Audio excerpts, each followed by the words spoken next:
So the four horsewomen had a revolutionary for the women's division for 2016.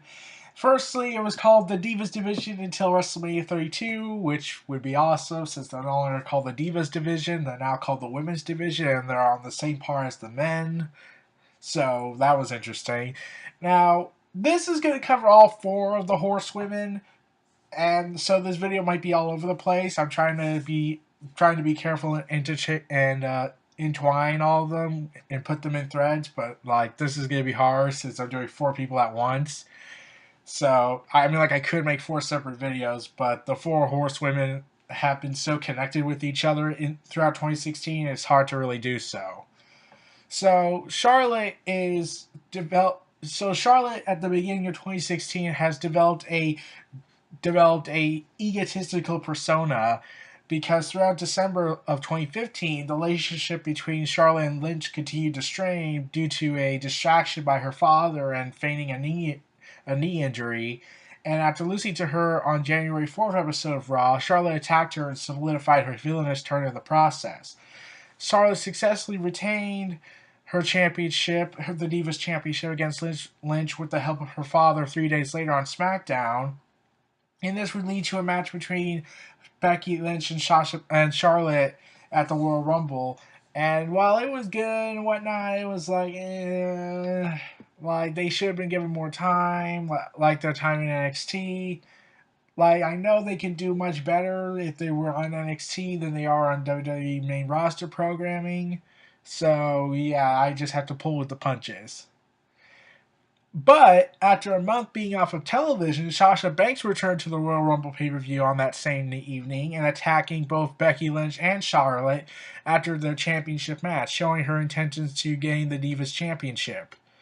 Um, okay, this was kind of confusing because, well, why, like, everyone was begging, like, we want to see Sasha, we want Sasha, and then she attacked Becky Lynch, and, like, I'm wondering, wait, are they going to turn her heel because the fans want her to be a good girl or a good guy or a face, let's just say that.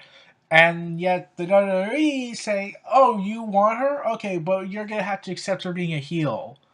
And like I wouldn't complain about her being a heel because Sasha Banks is phenomenal at being a heel. Like she made a little girl cry on NXT. Like normally on the main roster, you would just have gasps of shock and disgust, or the Mrs. Case heat. But yeah, when it comes to Sasha Banks, she can make a little girl cry if she was allowed to be given that opportunity. But anyways, prior to a match with Becky Lynch on February 1st episode of Raw, Banks claimed that she was on her own, signaling that she had moved on from Team Bad, only to be attacked by Naomi and Tamina during their match, turning Banks into a fan favorite officially. And then Becky Lynch would get involved with her former rival Sasha Banks' feud with Naomi and Tamina, leading to Lynch allying with Banks to defeat Naomi and Tamina in a tag team match at Fastlane. So the following night, on Raw, it was announced Lynch and Banks would compete in a number one contenders match with the winner facing Charlotte for the Divas Championship at WrestleMania 32. The match, however, ended in a no contest when a double pin occurred. A rematch took place on the following SmackDown, which ended in no contest because Charlotte attacked both girls. As a result, a triple threat match for the Divas Championship was announced for the pay-per-view. And let's see, let's see, it was an alright build. Like could have been a lot better handled in my opinion. But I knew, yeah, we're gonna get some magic here. Back to Charlotte, she would go on to fight Natalya at Roadblock on March 12th to retain her women's championship. And then she would, like I said, move on with Sasha Banks and Becky Lynch and continue their war with each other. But let's get to our favorite huggable character, Bayley. On an episode of NXT on March 16th, after Bayley and Asuka won a tag team match where NXT General Manager William Regal announced that Bayley would defend her Women's Championship against Asuka on April 1st at NXT TakeOver Dallas.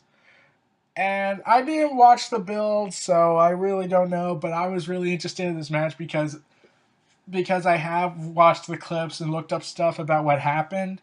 but I never watched it. But like the full episode. But like I didn't want to see the huggable, lovable goofball that's Bailey versus the psychotic Asuka that we're supposed to cheer for.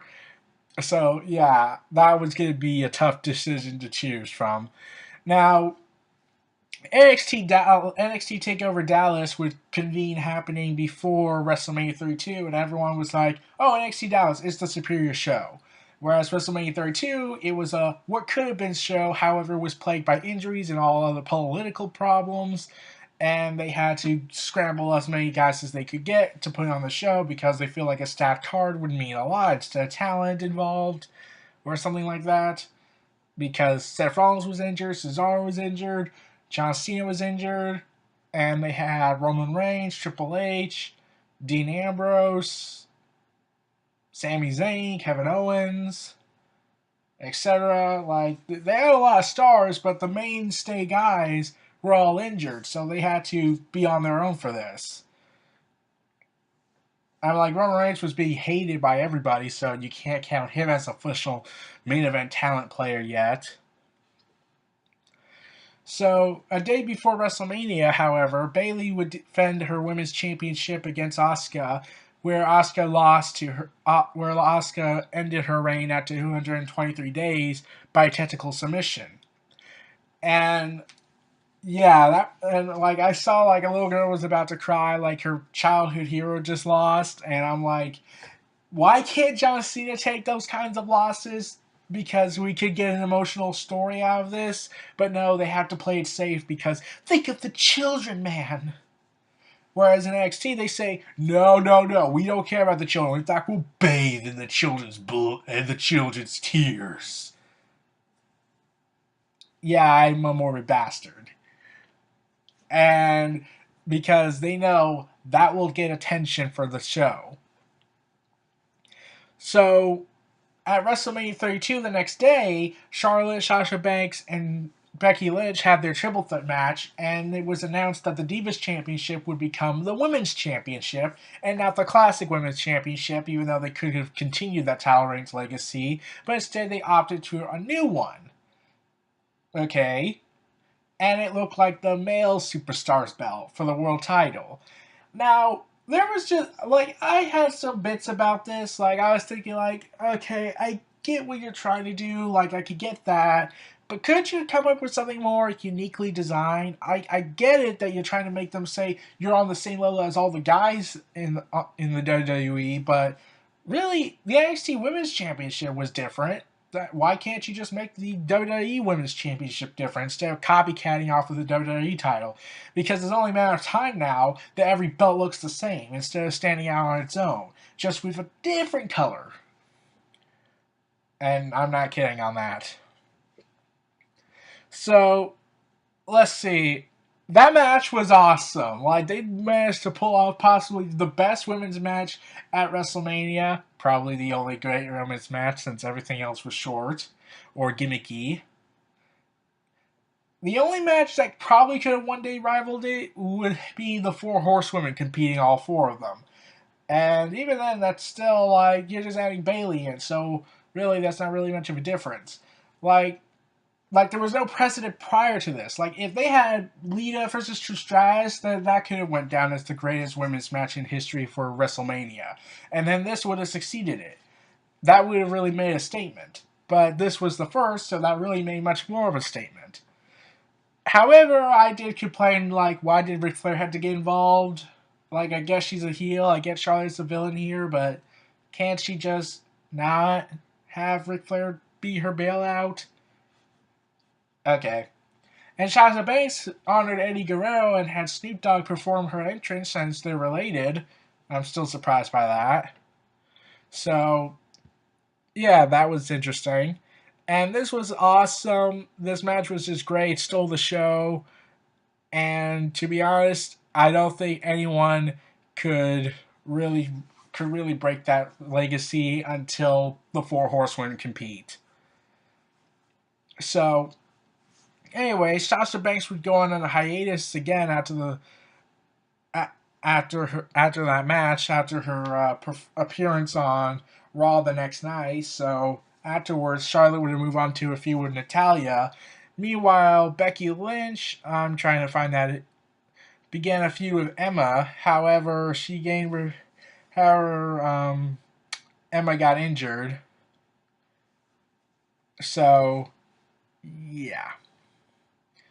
Dana Brooke made her main roster debut by assaulting Becky Lynch during a backstage segment. However, after Brooke defeated her after being distracted by Emma and repeated the event on May 16th episode of Raw, Becky Lynch got injured. Not Becky Lynch, Emma got injured, and now she's on a hiatus because WWE doesn't want to return her yet. Why? And the gimmick was working so well, but yet they're saying, nah, we gotta change it up. They're like, we gotta make it fresh, even though everybody loved the gimmick. So, anyways, and Becky Lynch's time for a bit. So, Charlotte entered a feud with Natalya, and Bayley, however, would return on May 18th episode of NXT. So, yeah, let's get to that. I'll get to that in a bit. But, after being confronted by Natalya's championship during Charlotte's championship celebration by Natalya, she made her first successful title defense on April 11th episode of Raw, and on April 18th, Charlotte was confronted by Natalya, who revealed that Shane McMahon had booked them in a rematch for the Women's Championship at Payback, that her uncle Bret Hart would be in her corner. However, Charlotte has favoritist Charles Robinson, who did a copy of the, quote, Montreal Screwjob. So, yeah, that became really annoying. Like, the gimmick of the Montreal Screwjob, like, it's so overdone. Like, the first time you saw it, it was real, because it actually happened. Then when they did it the second time, it's like, okay, that's okay. Like, I get what you're trying to do. You're going to take shots at Bret Hart when the controversy was still fresh on everybody's mind. And then it started happening for a third time, and then a fourth time, and then a fifth time, and a sixth time, and a seventh, and an eighth, and a ninth. And I'm wondering, you can't keep relying on the same stupid thing. The only reason why it worked the first two tries is because the first one was real, and the second one because it was still fresh on everybody's minds, just by 1 year. But when you repeat it so many times, it starts to get sick and boring. But no, what do we know as fans? All according to Paul Heyman, we just bitch and moan. We don't even try to come up with legitimate concerns or whatnot. We're just bitches and moaners.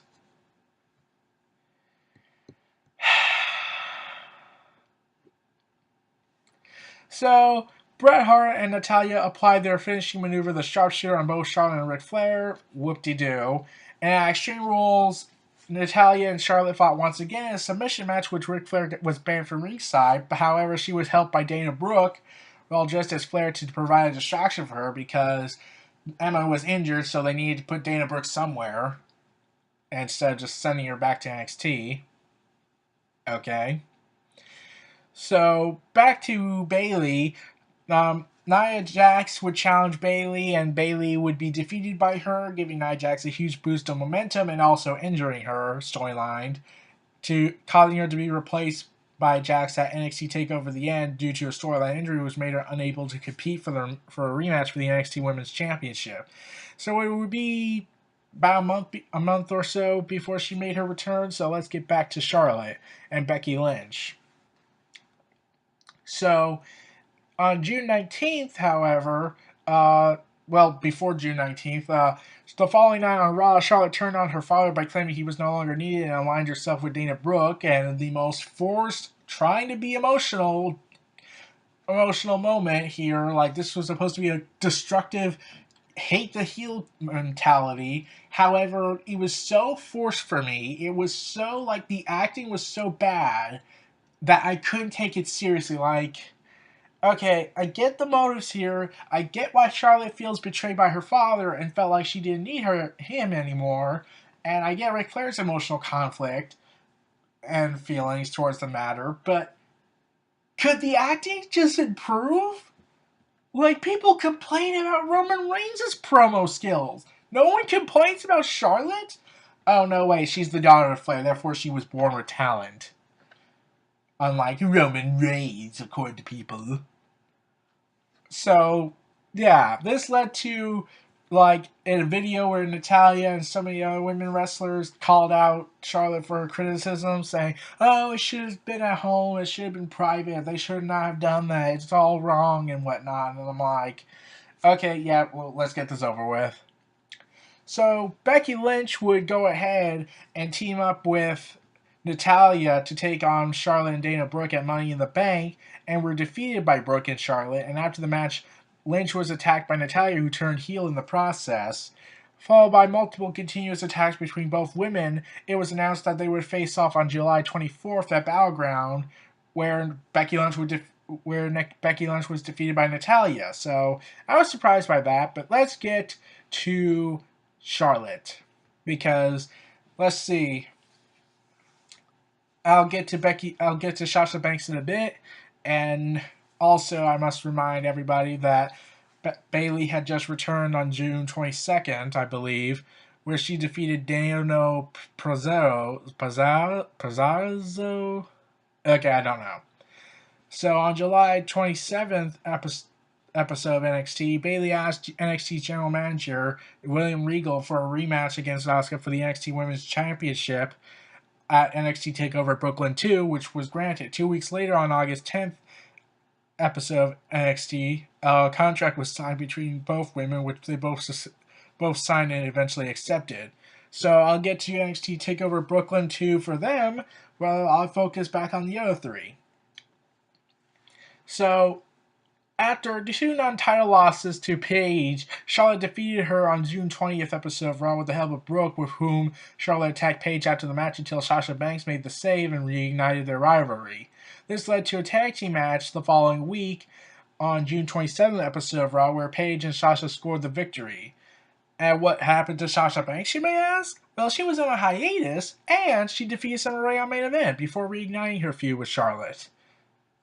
Yeah, why bring her back on main event? Why not just put her back on Raw right away? Like, wouldn't you want to save this? But considering what happened later down in the year, I think I understand why.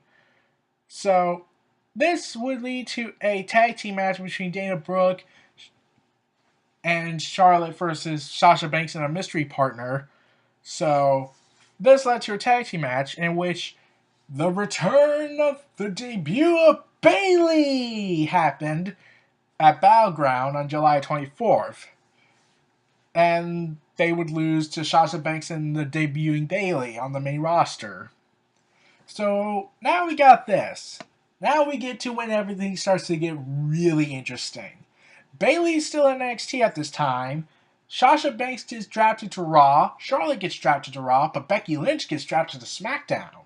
So this leads to some interesting dilemmas, because now, like, everyone had thought, oh, they're all going to be on the same show, and whether they're going to do the dream match eventually, right? No, it looks like they're waiting for that dream match when the time is right, and I hope they don't wait too long before they wreck it.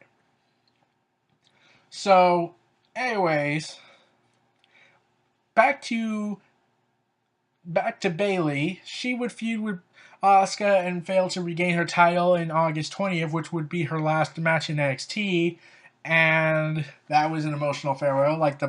Like Charlotte Flair, Sasha Banks, and Becky Lynch were all in attendance and were giving her an ovation, really blurring the lines between heel and face, because all three of them have beef with Bayley, and all of them are friends with Bayley.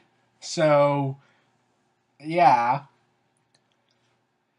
So anyways, on the first appearance for the brand on July 25th, the night after Battleground, Charlotte lost the Women's Championship to the Raw Women's Championship to Sasha Banks, ending her reign at 113 days. And then 5 days later, Charlotte invoked her rematch clause to face Sasha Banks for the title at SummerSlam. On the August 1st episode of Raw, Charlotte was helped by Brooke to win an intergender tag team match against Sasha, which led to Sasha defeating Brooke in a non-title match a week later on August 8th, with an ally being barred from ringside at SummerSlam.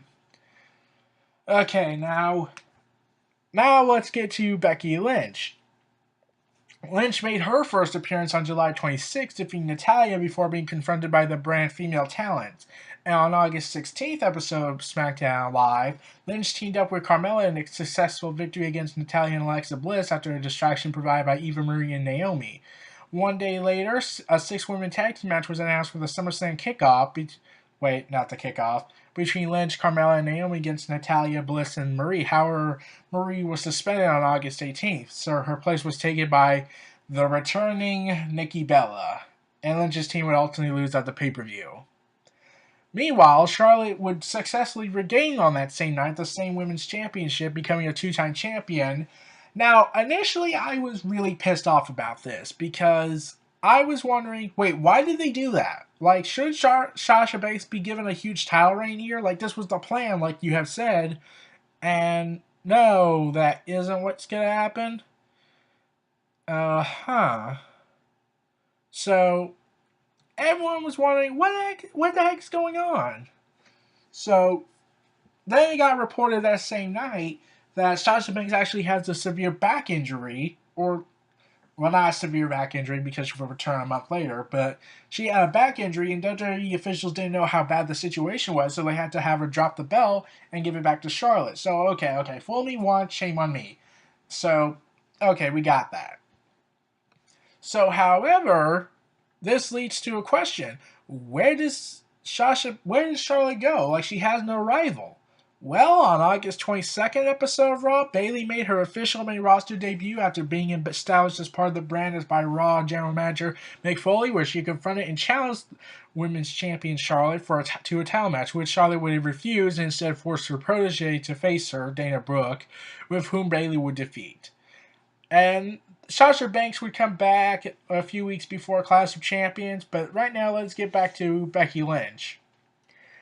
At Backlash on September 11th, Lynch would win a 6-pack challenge elimination match after last eliminating Carmella to become the inaugural SmackDown Women's Champion, making her first title victory in WWE. Congrats, because she never won the NXT Championship, unlike the other 3, so that was disappointing to see that never happen. But, okay, like, Lynch's match was scheduled for a No Mercy pay-per-view match, but the match was postponed due to Lynch suffering a legitimate out-of-the-ring injury, so the match was rescheduled to November 8th episode of SmackDown, so she would be out for a bit. So, anyways, Clash of Champions, Sasha Banks would return, announce that she's not retired, she would actually fool everybody and attack Dana Brooke, and this led to a triple threat match between the three women, Bayley, Sasha Banks, and Charlotte, and this was an awesome match, and Charlotte managed to retain her championship, and yeah, however, in a one-on-one rematch against Sasha Banks on October 3rd, Charlotte lost the championship again. Around this time, Charlotte had been going by the ring name Charlotte Flair.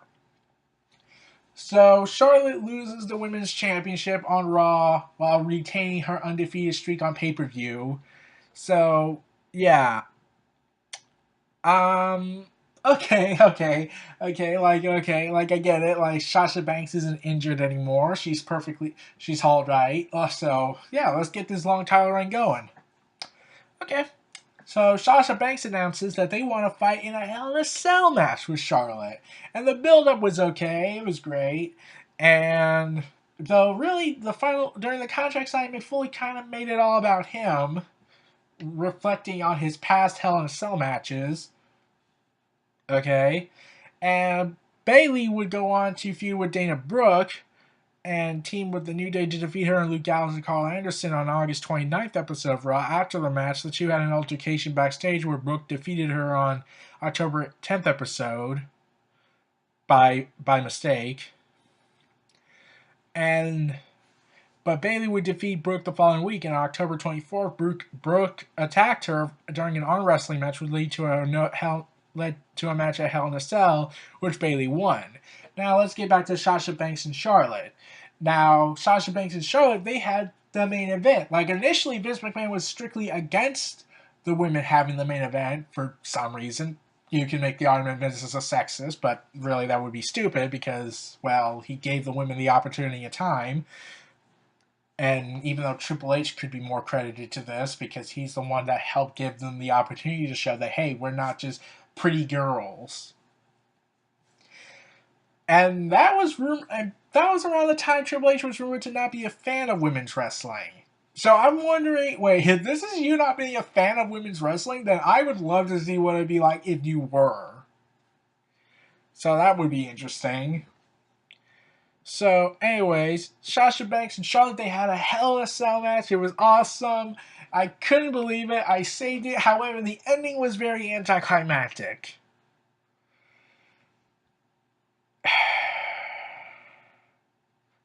Yeah, the ending was so anticlimactic. Like, they were going to break the table, but the table just wouldn't, was just too stubborn. So Charlotte just used the natural selection. I was expecting a kick out, and it just ended, and everything just went all quiet for a bit. Like, okay, they got that kind of heat. Now, there are two ways I see this going. Either WWE severely screws this quiet heat moment for God knows what reason, or B, they take advantage of it and use it to create the biggest moment they can make out of this.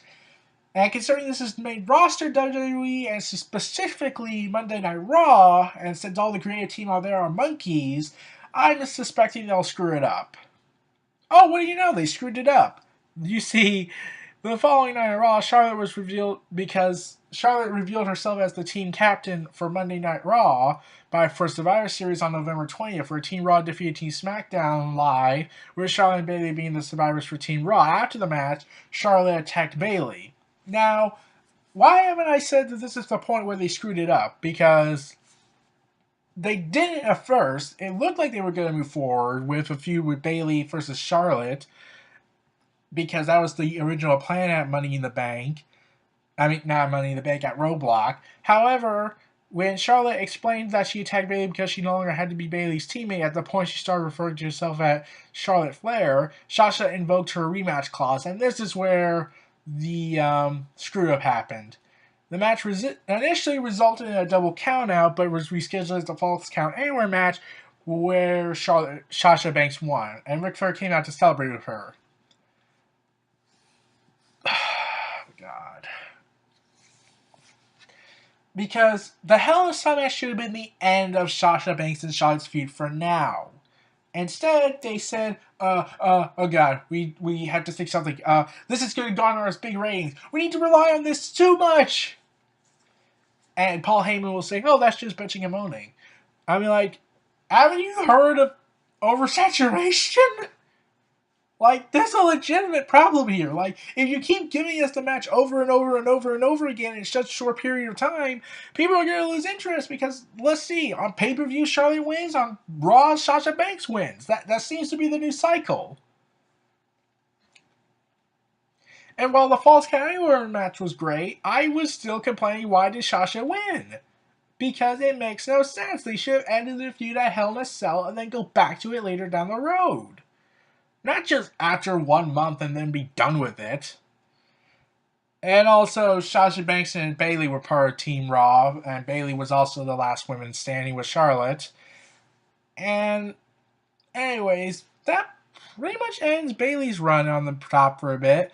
So, Bayley would go on to fight Dana, would pretty much be in the cloud, be hanging around, like, she wouldn't really be doing much.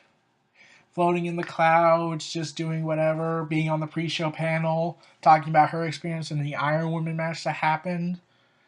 But that ends Bayley's 2016.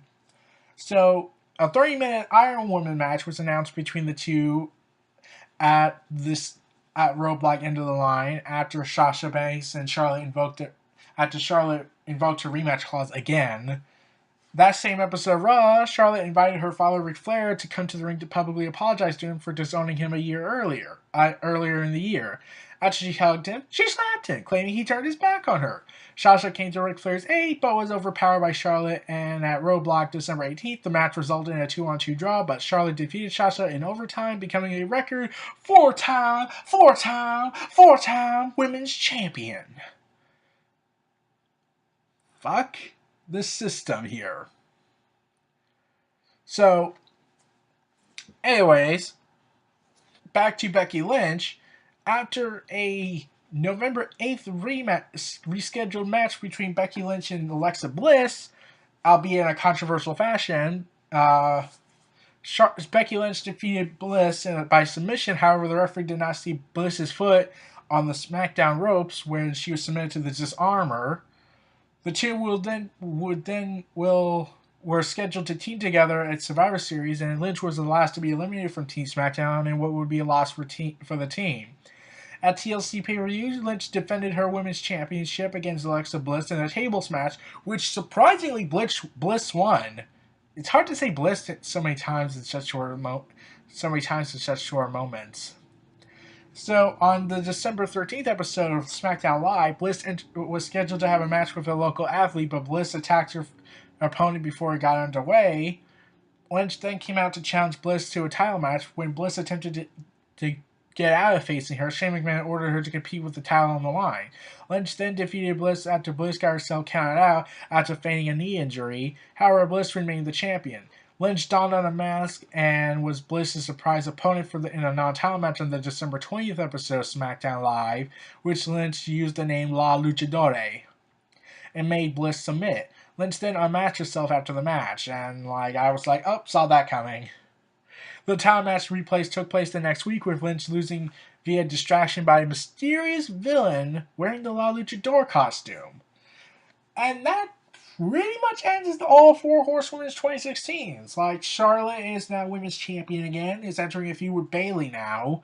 Sasha Banks, she's entering a feud with Nia Jax, because Nia Jax would attack Sasha Banks the following night after the pay-per-view. And Becky Lynch is in a war with La Luchadore and Alexa Bliss. And I can already guess and I can take several guesses here on who La Luchadore is. It's either Naomi, which I highly doubt, though she's floating around, or it's going to be Mickie James. I'm pretty sure it's Mickie James. That or it's Eva Marie somehow, since she's no longer under suspension. So, it's out of those 3, but my best bet is Mickie James, and I would be alright if it was Mickie James versus Becky Lynch later down the road. And, though that would be Alexa Bliss does have that crazy side to her, so Mickie James probably would get along with her well, since she was a professional at the crazy gimmick. So, we'll have to wait and see what goes around this year in 2017. So those were my thoughts on the 4 Horsewomen's Revolutionary 2016. This was Neo Reality Entertainment. Feel free to like, comment, subscribe, and donate. Stay tuned for more.